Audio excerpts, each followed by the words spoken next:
এই পৃথিবীতে সবচেয়ে বিপজ্জনক মানুষটা কে জানো? সে নয় যে তোমার সামনে শত্রু হয়ে দাঁড়ায়, বরং সে যে তোমার সামনে হাসে, তোমার পাশে থাকার প্রতিশ্রুতি দেয়, কিন্তু সুযোগ পেলেই তোমার পিঠে ছুরি মারে। আর সবচেয়ে ভয়ঙ্কর বিষয়টা জানো, এমন মানুষকে আমরা নিজেরাই বিশ্বাস করি। হয়তো তোমার সঙ্গেও এমন হয়েছে, তুমি কাউকে নিজের থেকেও বেশি বিশ্বাস করেছিলে, তার জন্য সময় দিয়েছো, কষ্ট করেছো, সব সময় পাশে থেকেছো, কিন্তু যেদিন তোমার তাকে সবচেয়ে বেশি দরকার ছিল সেদিনই সে তার আসল চেহারা দেখিয়ে দিয়েছে। এখন একটা প্রশ্ন, এখানে ভুলটা কার ছিল? বেশিরভাগ মানুষ বলবে ওর, কারণ ও বিশ্বাসঘাতকতা করেছে, কিন্তু সত্যটা একটু তীক্ষ্ণ। সে হয়তো শুরু থেকে এমনই ছিল। ভুলটা হয়েছিল তোমার, কারণ তুমি তার মুখ দেখেছিলে কিন্তু তার চরিত্র পড়তে শেখোনি। আর এই একটা ভুলের কারণে মানুষ বারবার প্রতারিত হয়। কিন্তু যদি এমন একটা পদ্ধতি থাকে যার সাহায্যে তুমি কারো আসল স্বভাব অনেক আগেই বুঝে ফেলতে পারো, যার মাধ্যমে বুঝতে পারবে কে সত্যি তোমার আপন আর কে শুধু প্রয়োজনের সময় তোমার পাশে থাকে। আজকের ভিডিওতে আমি তোমাকে এমনই 3টি শক্তিশালী সাইকোলজিক্যাল টেকনিক দেখাবো, যেগুলো ব্যবহার করে তুমি মানুষের কথাই নয়, ভিডিওটা শেষ পর্যন্ত দেখো, কারণ শেষের টেকনিকটা জানার পর মানুষকে দেখার তোমার দৃষ্টিভঙ্গি আগের মতো আর কখনোই থাকবে না। টেকনিক 1, মানুষের কথা নয়, তার আচরণের ধরন পড়ো। Behavioural pattern. একটা কথা সব সময় মনে রাখবে, মানুষের কথা শুনে কখনো তার চরিত্র বিচার করো না, কারণ কথা বলা খুব সহজ। যে কেউ বলতে পারে আমি সব সময় তোমার পাশে আছি, যে কেউ বলতে পারে আমি কখনো তোমাকে ঠকাবো না, কিন্তু সাইকোলজির মতে একজন মানুষ কিছু সময়ের জন্য নিজের ইমেজ তৈরি করতে পারে। সে ভদ্র হতে পারে, মিষ্টি করে কথা বলতে পারে, এমনকি নিখুঁত হওয়ার অভিনয়ও করতে পারে। আর এটাই হলো বিহেভিয়ারাল প্যাটার্ন। তাই যদি সত্যি কারো আসল চরিত্র জানতে চাও, তাহলে এই 3টি মুহূর্ত খুব মনোযোগ দিয়ে পর্যবেক্ষণ করো। প্রথম মুহূর্ত, যখন তোমার থেকে তার কোনো লাভ নেই। যখন কারো তোমার কাছ থেকে কিছু পাওয়ার থাকে, তখন সে সাধারণত তার সেরা রূপটাই দেখায়। সে তোমার খোঁজ নেবে, তোমার প্রশংসা করবে, তোমাকে গুরুত্বপূর্ণ মনে করাবে, কিন্তু আসল পরীক্ষা তখনই শুরু হয় যখন তোমার থেকে তার আর কোনো লাভ থাকে না। তখনও কি সে আগের মতোই সম্মান দেয়, নাকি ধীরে ধীরে তার ব্যবহার বদলে যায়?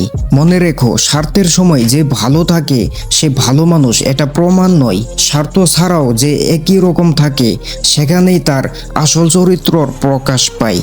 দ্বিতীয় মুহূর্ত, চাপের সময় সে কেমন আচরণ করে। সবকিছু নিজের ইচ্ছা মতো চললে শান্ত থাকা খুব সহজ, কিন্তু কেউ যখন তাকে না বলে, তার মতের বিরোধিতা করে, অথবা তার অহংকারের আঘাত লাগে, তখন সে কি করে? সে কি নিজেকে নিয়ন্ত্রণ করে, নাকি রাগ, দোষারোপ বা ম্যানিপুলেশন শুরু করে? কারণ চাপের মুহূর্তে মানুষ অভিনয় করতে পারে না, সেই সময় তার আসল মানসিকতা বাইরে চলে আসে। তৃতীয় মুহূর্ত, যাদের ইমপ্রেস করার দরকার নেই তাদের সঙ্গে সে কেমন ব্যবহার করে।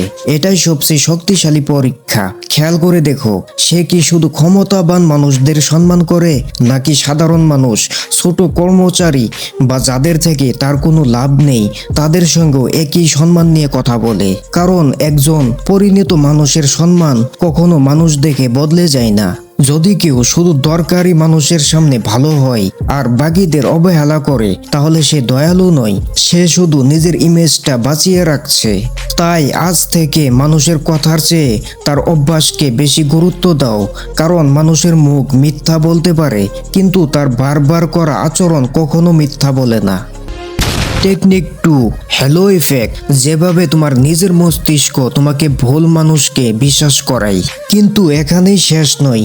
অনেক সময় মানুষ আমাদের ঠকায় না, বরং আমাদের নিজের মস্তিষ্কই আমাদের ঠকিয়ে দেয়। আর সাইকোলজিতে এই ভুলের নাম হ্যালো ইফেক্ট। এখন প্রশ্ন হলো, হ্যালো ইফেক্ট আসলে কি? ধরো তুমি প্রথমবার কারো সঙ্গে দেখা করলে, সে খুব কনফিডেন্সের সঙ্গে কথা বলল, দেখতে স্মার্ট, ভালো পোশাক পরছে, মুখে সব সময় হাসি, আর তোমার প্রশংসাও করলো। ব্যাস, তোমার মস্তিষ্ক কয়েক সেকেন্ডের মধ্যে সিদ্ধান্ত নিয়ে নিল এই মানুষটা নিশ্চয়ই ভালো, কিন্তু এটাই সবচেয়ে বড় ভুল। কারণ একজন মানুষের একটি ভালো গুণ মানে এই নয় যে তার বাকি সব গুণও ভালো। কেউ আত্মবিশ্বাসী হতে পারে কিন্তু সে সৎ নাও হতে পারে। কেউ মিষ্টি করে কথা বলতে পারে কিন্তু তার উদ্দেশ্য খারাপও হতে পারে। কেউ খুব ভদ্র দেখাতে পারে কিন্তু সুযোগ পেলেই তোমাকে ব্যবহার করতে পারে। এটাই হলো হ্যালো ইফেক্টের ফাঁদ। আমাদের মস্তিষ্ক একজন মানুষের প্রেজেন্টেশন দেখে আর আমরা ধরে নিই তার পুরো পার্সোনালিটিটাই ভালো। বাস্তবে আমরা মানুষটাকে নয়, তার তৈরি করা ইমেজকে বিশ্বাস করি। তাই আজ থেকে একটা নিয়ম মনে রাখবে, যখনই কোনো মানুষ প্রথম দেখাতেই তোমার কাছে একদম পারফেক্ট মনে হবে, তখন নিজেকে শুধু একটি প্রশ্ন করবে, আমি কি সত্যি এই মানুষটাকে চিনেছি নাকি শুধু তার ভালো দিক দেখে মুগ্ধ হয়ে গিয়েছি। কারণ একজন বুদ্ধিমান মানুষ কখনো প্রথম ইমপ্রেশনের উপর ভরসা করে না, সে আগে পর্যবেক্ষণ করে তারপর সিদ্ধান্ত নেয়। মনে রেখো, প্রথম ইমপ্রেশন তোমাকে একজন মানুষের মুখ দেখায়, কিন্তু সময় আর ধারাবাহিক আচরণই তার আসল চরিত্র দেখায়। Technique 3, projection theory. মানুষ অন্যদের সম্পর্কে যা বলে তাতেই লুকিয়ে থাকে তার নিজের মন। এবার যে টেকনিকটা জানবে, এটা বুঝে গেলে শুধু মানুষের কথা নয়, তার কথার আড়ালে লুকিয়ে থাকা চিন্তা ভাবনা বুঝতে শুরু করবে। সাইকোলজিতে এই ধারণার নাম প্রজেকশন থিওরি। এর অর্থ খুব সহজ। অনেক সময় মানুষ অন্যদের সম্পর্কে যা বলে তা আসলে তার নিজের মানসিকতা, বিশ্বাস বা অতীত অভিজ্ঞতার প্রতিফলন হয়। ধরো একই ঘটনা দুইজন মানুষ দেখলো, একজন দামি গাড়ি থেকে নামলো। প্রথম ব্যক্তি বলল, ও নিশ্চয়ই অনেক পরিশ্রম করে এই জায়গায় এসেছে। দ্বিতীয় ব্যক্তি বলল, কে জানে কিভাবে এত টাকা কামিয়েছে। ঘটনা একটাই, কিন্তু দুজনের ব্যাখ্যা সম্পূর্ণ আলাদা। কেন? কারণ তারা দুজনেই পৃথিবীকে নিজেদের মানসিক ফিল্টারের মাধ্যমে দেখছে। এখন খেয়াল করো, যদি কেউ প্রায় বলে এখনকার মানুষ কাউকে বিশ্বাস করার মতো নয়, অথবা সবাই শুধু নিজের স্বার্থ দেখে, তাহলে সঙ্গে সঙ্গে এই সিদ্ধান্তে পৌঁছে যেও না যে সে নিজেই খারাপ মানুষ। বরং ভাবো, কেন তার মস্তিষ্ক বারবার এই বিষয়গুলো লক্ষ্য করেছে। হয়তো অতীতে সে প্রতারিত হয়েছে, হয়তো বিশ্বাস ভাঙার অভিজ্ঞতা তাকে বদলে দিয়েছে। আবার এটাও হতে পারে তার মন সবকিছু সন্দেহের চোখে দেখতে অভ্যস্ত হয়ে গিয়েছে। কিন্তু একটা বিষয় খুব গুরুত্বপূর্ণ, প্রজেকশন কোনো প্রমাণ নয়, এটা শুধু একটি ইঙ্গিত। তাই একজন মানুষের একটি কথা শুনেই তার চরিত্রর বিচার করে ফেলো না, বরং লক্ষ্য করো সে কোন বিষয় নিয়ে বারবার কথা বলে, কোন পরিস্থিতিতে সবচেয়ে বেশি প্রতিক্রিয়া দেয়, আর পৃথিবীকে সে কোন দৃষ্টিভঙ্গি দিয়ে ব্যাখ্যা করে। কারণ যদি একজন মানুষ প্রতিটি সমস্যা শুধু বিশ্বাসঘাতকতা খুঁজে পায়, তাহলে বোঝা যায় তার মন বিশ্বাসের বিষয়টিকে খুব গুরুত্বপূর্ণ দেয়। আর যদি আরেকজন প্রতিটি সমস্যার মাঝে সুযোগ খুঁজে পায়, তাহলে বোঝা যায় তার মানসিকতা সমাধান আর উন্নতির দিকে বেশি ঝুঁকে আছে।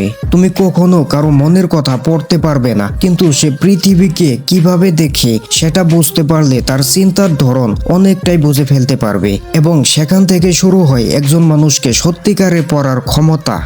এখন কথা হলো, মানুষের আসল মুখ কিভাবে চিনবে?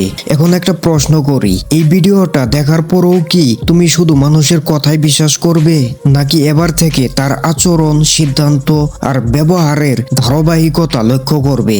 সত্যটা হলো, মানুষকে বোঝা কঠিন নয়, কঠিন হলো নিজের আবেগকে নিয়ন্ত্রণ করা। কারণ যখন আমরা কাউকে পছন্দ করি, তখন আমরা তার ভুলগুলো দেখতে চাই না, আমরা বাস্তবতাকে নয়, নিজেদের আশা আর কল্পনাকে বিশ্বাস করতে শুরু করি। আর সেখানেই আমরা সবচেয়ে বড় ভুলটা করি। মনে রেখো, একজন মানুষের কথাই নয়, সময়ের সঙ্গে তার আচরণই তার আসল পরিচয় লুকিয়ে থাকে। সে কি প্রতিশ্রুতি দিল সেটা গুরুত্বপূর্ণ নয়, সে সেই প্রতিশ্রুতি রাখলো কি না সেটাই গুরুত্বপূর্ণ। সে তোমার সামনে কেমন, তার থেকেও বড় প্রশ্ন হলো, তোমার কোনো প্রয়োজন না থাকলেও সে কি একই মানুষ থাকে? কারণ চরিত্র কখনো অভিনয় করে না, চরিত্র ধীরে ধীরে প্রকাশ পায়।